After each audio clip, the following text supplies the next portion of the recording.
मिरजेत मद्यधुंद Sumo चालकाचा थरार. महापालिका कारंजासह वाहनांना दिली जोरदार धडक.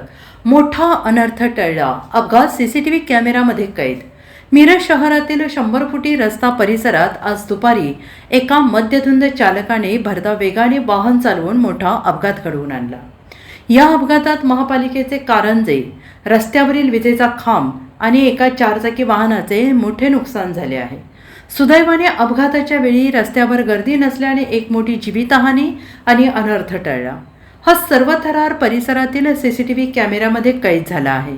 मिळालेल्या माहितीनुसार चालक शुभम राजेंद्र गायकवाड, वय वर्ष 28, राहणार सांगली, हा दारूच्या नशेत पूर्णपणे धुंद होता. तो आपल्या ताब्यातील सुमो वाहन घेऊन ईदगाह रस्त्यानं भारतनगर 100 फुटी रोड ते बेथेस्दा या मार्गाने अतिवेगाने जात होता.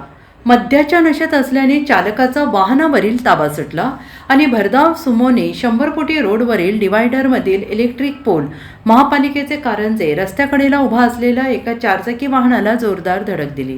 ही धडक एवढी भीषण होती की यामध्ये महापालिकेच्या मालमत्तेचे आणि चारचाकी वाहनाचे मोठे नुकसान झाले.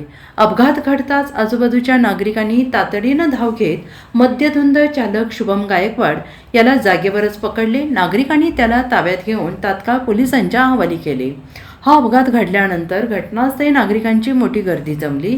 100 फुटी रोड हा नेहमीच वर्दळीचा रस्ता म्हणून ओळखला जातो. मात्र सुदैवाने अपघाताच्या वेळी तिथे गर्दी नसल्याने मोठी जीवितहानी टळली आहे.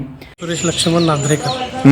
मी आपल्या 100 फुटी रस्त्याने मी माझ्या साईडनं व्यवस्थित येत असता पाठीमागून दारूच्या नशेत MS06W 3311 या नंबरची गाडी येऊन आम्हाला जोरात धडकलेली आहे. आम्ही नवरा बायको दोघं ड्युटीवर मॅडम असताना त्यांना घेऊन येत होतो. मी स्वतःच ड्रायव्हिंग करत होतो आणि येऊन जोरात धडकलेला आहे. त्यामुळे माझ्या गाडीचे प्रचंड नुकसान झालेलं आहे आणि मानसिक धक्कासुद्धा बसलेला आहे.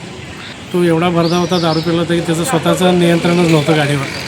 तो एका लाईटच्या खांबावरनं घालून नंतर आम्हाला धडकला. त्यानंतर त्याचं रेडिकेटर इंजन सगळं फुटलेलं आहे. तसंच तो ऑइल लिकेज असताना सुद्धा असं पडून कारंजा पण सगळा उडवला. की सुदैव असं की त्या रस्त्याला कोण लहान लेकरं किंवा मोठी व्यक्ती नव्हती, नाही तर त्यांना असं ठारच केलं असतं जवळजवळ.